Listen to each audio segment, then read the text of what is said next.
Hi, I'm Randy Martinez, and I conducted research on nationalism in Mexico as part of my Spanish 779 Nationalism in Spain class by Dr. Alison Posey. Some of the research questions for this investigation were how the nationalism in Mexico came to be through the use of education and sports during the dictatorship era before the Mexican Revolution. This dictatorship was referred to as el Porfiriato, and it was a classist dictatorship that undermined the indigenous race through violent acts. This brought about several changes in the nation, such as the creation of clubs and games, Anglo-Saxon sports, and progress overall, at the expense, however, of inequality, prohibition, and imposing the mestizo race as the true Mexican race, undermining the indigenous races from that era. Sports play an important role in all this nation building. For instance, clubs, casinos, sports, and cultural centers were brought by the international middle class.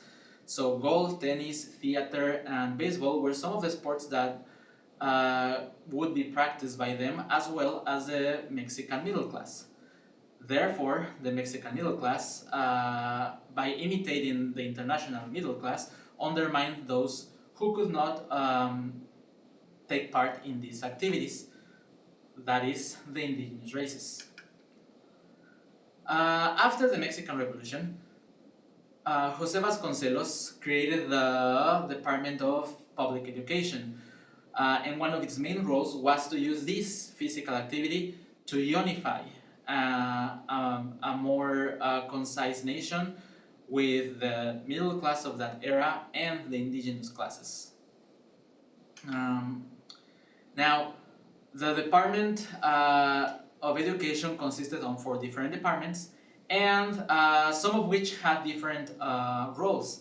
For example, the Department of Fine Arts was in charge of reappropriating monuments and museums for the use of a new nation sense.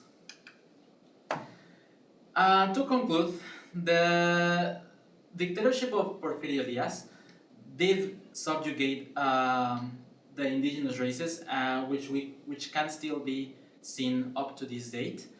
And education was an attempt to reunify and to reincorporate these indigenous races. However, nowadays we can see how there still exists this distinction, such as the newly appropriated terms Whitexicans as opposed to regular Mexicans. Thank you.